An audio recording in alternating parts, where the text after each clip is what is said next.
Sénégal accueille depuis hier un colloque sur l'islam et la paix. Macky Sall a dénoncé les extrémistes qui s'acharnent à prendre en otage le monde.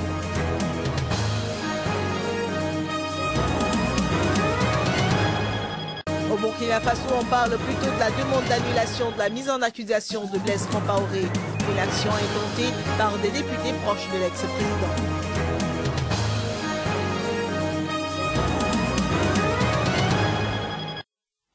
Bonjour chez vous.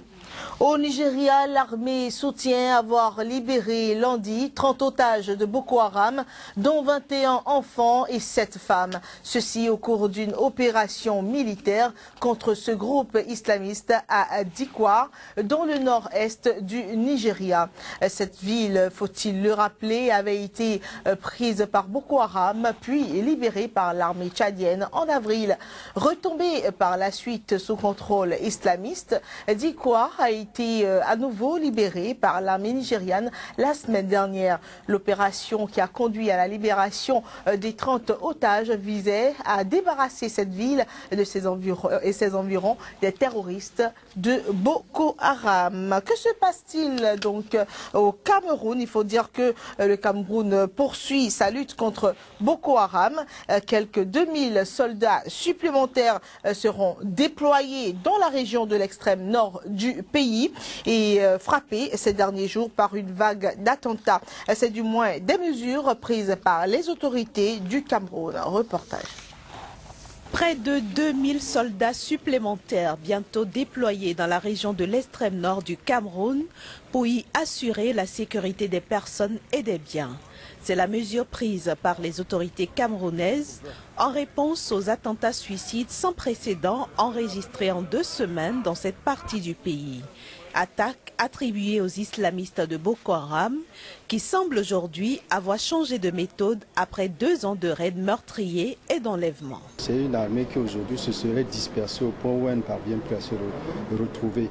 Bon, maintenant pour évoluer, pour rester dans la guerre, ils ont fini par développer des attentats et cette méthode, à mon sens, c'est une méthode qui montre qu'elle a perdu des plumes et qu'elle a choisi une méthode de faiblesse où elle est prête à perdre des membres en faisant des attentats suicides. Des attentats suicides qui pourraient être jugulés avec le déploiement annoncé de 2000 soldats supplémentaires dans l'extrême nord du Cameroun, ce qui portera à 8500 le nombre de soldats envoyés dans cette région pour combattre les insurgés de Boko Haram. Nous avons également déjà en mouvement des patrouilles dans les agences de voyage. Donc une présence policière, quand je dis police, j'entends police et gendarmerie. Elle est permanente dans certaines agences et dans d'autres, c'est des patrouilles qui sont juste de passage. Notons que le président nigérian Muhammadu Buhari est attendu ce mercredi au Cameroun pour s'entretenir avec son homologue Paul Biya de la lutte contre Boko Haram. Objectif visé, construire une alliance régionale forte pour affronter ce groupe islamiste. Le président sénégalais Macky Sall a dénoncé mardi à Dakar les extrémistes qui s'acharnent à prendre le monde en otage. C'était lors d'une conférence internationale sur le thème Islam et paix, alors que les islamistes de Boko Haram menacent la stabilité des pays du Sahel voisin. Macky Sall a appelé, face à l'extrémisme, à construire plutôt une paix sociale en corrigeant les inégalités qui nourrissent le sentiment d'exclusion. Le chef de l'État sénégalais s'exprimait ainsi donc à l'ouverture d'une conférence de 2 jours organisée par l'association islamique Mayatou Ansaroud-Din, fondée dans les années 40 au Sénégal et qui s'est implantée donc dans d'autres pays, y compris le Nigeria. Le Sénégal, pays à 95% musulmans, a jusque-là été épargné par les violences des groupes islamistes radicaux qui touchent les pays voisins. Restons au Sénégal pour cette fois parler des États, de la souveraineté des États et de la justice pénale internationale. Le sujet a été au centre des échanges lors de la commémoration de la journée de la justice pénale internationale la semaine dernière. L'événement s'est tenu à Dakar au Sénégal. Fatou Bensouda, procureur de la Cour pénale internationale, est à l'occasion revenu sur le fonctionnement de l'institution et les enquêtes en cours. Aujourd'hui, la Cour est opérationnelle. Des examens préliminaires sont en cours dans 9 pays. Des milliers de communications sont envoyées à mon bureau. Une vingtaine d'affaires dans le contexte de 9 situations ont été ouvertes. La majorité de ces situations a été déférée par les États eux-mêmes. Des individus ont été arrêtés et remis à la Cour. D'autres se sont rendus bien qu'il y ait des mandats d'arrêt non encore exécutés. Nous le savons, la Cour opère dans un domaine très complexe et difficile. À défaut d'avoir une force de police, elle ne peut compter que sur la pleine coopération des États parties pour remplir son mandat efficacement.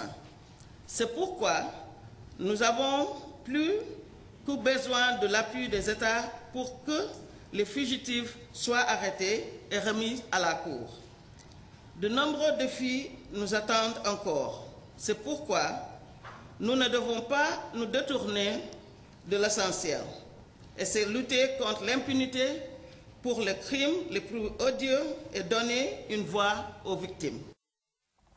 Au Burkina, les députés du Parlement intérimaire ont voté le 16 juillet la mise en accusation de l'ex-président Blaise Compaoré devant la Haute Cour de justice pour haute trahison et attentat à la Constitution.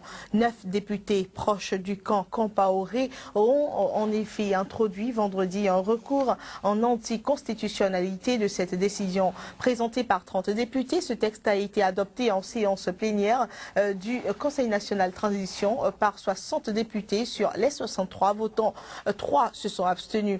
La saisine du Conseil constitutionnel qui a un mois pour statuer est suspensive de la procédure devant la Haute Cour de justice jusqu'à la levée du blocage de constitutionnalité. C'est ce qu'a indiqué une source judiciaire. Nous poursuivons ce journal.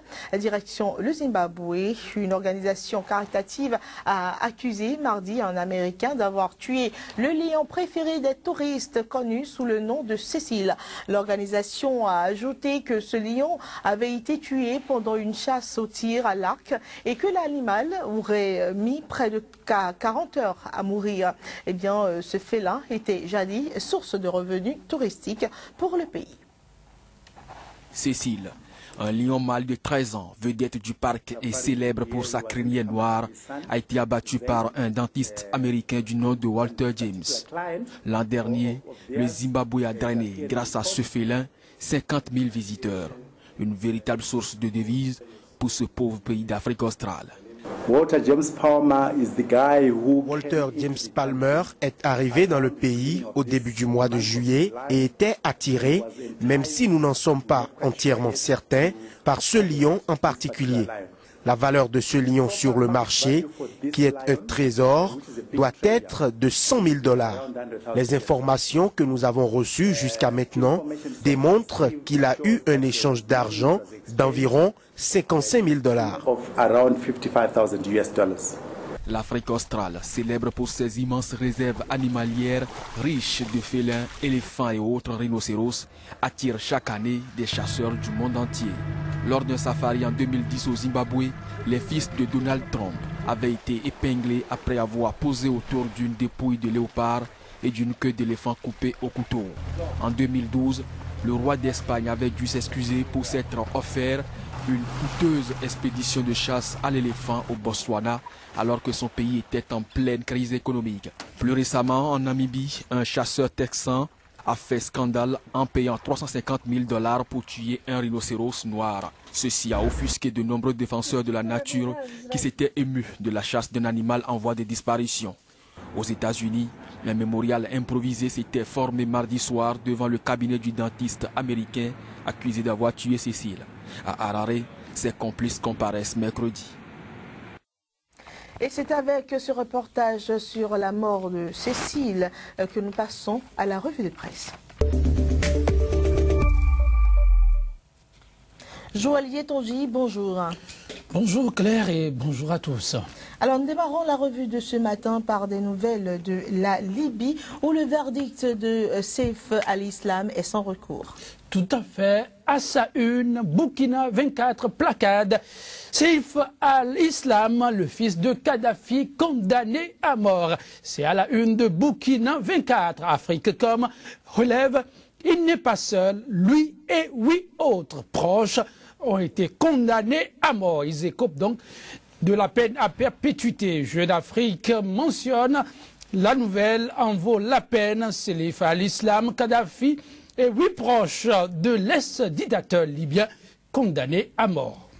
Et en RDC, on note encore un nouveau report de l'élection des gouverneurs. Eh oui, la nouvelle est à la une de Radio Okapi. La CENI reporte l'élection des gouverneurs au 6 octobre. Média Congo, élection des gouverneurs, pas d'engouement pour le dépôt des candidatures. On est aux visions, les sénateurs décèlent des incohérences au sujet de la loi sur la répartition des sièges. Prospérité online, parlant toujours des élections provinciales, l'opposition parlementaire par son porte-voix, Sami Badibanga, claque la porte aux travaux de la commission ad hoc de l'OIF comptant pour l'audit du fichier électoral. Et au Cameroun, pour faire face aux assauts répétés de Boko Haram, de nouvelles stratégies, de nouvelles mesures sécuritaires sont définies. Tout à fait. Africa Press lutte contre le terrorisme. Après le littoral, la bouca interdite à l'Est. Mieux qu'Amer Post, la communauté musulmane de Yaoundé sensibilisée à la défense populaire. Cameroun Info lutte contre Boko Haram. Le gouvernement envoie 2000 nouveaux soldats au front. Le pays de nous apprendre quand Boko Haram réconcilie les deux frères ennemis pour parler de la visite de Buhari au Cameroun. Nous allons terminer par le Bénin. Après la proclamation des résultats pour les élections communales, législatives et locales, l'heure est maintenant à l'installation des conseillers communaux et à l'élection des maires. Tout à fait. Diakbata placade à sa une. Installation des conseillers communaux, liste complète de tous les maires fraîchement élus. Toujours à la une de Diakbata, lutte contre la corruption, l'intransigeance des Pays-Bas repousse. Boni Yahi dans son dernier retranchement, le matinal, levée d'immunité de l'ancien ministre de l'eau, toujours par rapport au scandale de l'affaire Pays-Bas, ce que cache l'engagement de Boni Yahi. Le confrère de la matinée nous parle de la gestion de l'administration publique, comment la propagande a ruiné les budgets sectoriels des ministères. Toujours avec le confrère de la matinée, passation des marchés publics, un DG auteur de plusieurs délits d'initiés. Et pour finir, la nouvelle tribune nous amène sur tout autre fait qui fait grand bruit.